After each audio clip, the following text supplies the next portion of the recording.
Je suis en train de lire un article passionnant sur les différentes vitesses de Fred chez le dentiste. T'imagines, il y en a qui vont jusqu'à 2000 tours minute, c'est génial, non?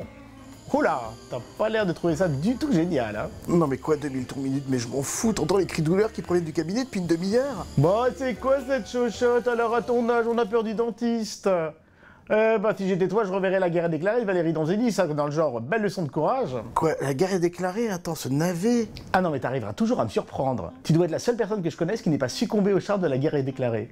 C'est juste un film magistral, bouleversant, émouvant. Pour moi, l'un des plus beaux films de l'année dernière. Ah non, mais je crois que pour moi, vraiment, c'est le film le plus impudique que j'ai vu depuis longtemps. Hein. Impudique? Mais le film est le contraire de l'impudeur. C'est constamment discret, c'est constamment en nuances, tout en petites touches comme ça, c'est délicat, et ça parle de vie, ça parle d'espoir. Jamais de mort, c'est le contraire de l'impudeur. Non, mais arrête, t'es tombé dans le piège, tu vois bien, c'est mon histoire, c'est une histoire vraie, c'est celle de mon fils. Pleurer, brave gens, arrête, c'est une horreur, c'est une prise en otage, ce machin. Ah non, alors, je t'arrête tout de suite.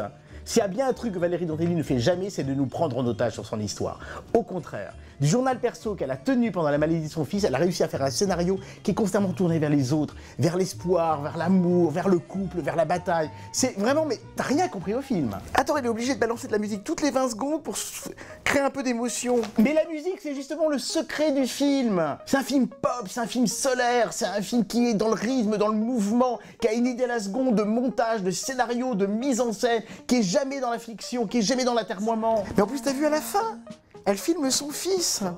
Tu trouves pas ça limite, toi? Tu trouves pas ça pile poil mauvais goût? Mais justement, ça, c'est une idée formidable d'avoir demandé au gamin de venir pour la séquence de fin. C'est son histoire, c'est normal qu'il apparaisse. Attends, justement, il aurait été injuste qu'il ne soit pas là. À qui le tour? Non, c'était pas... Non, allons. Ça va très bien se passer.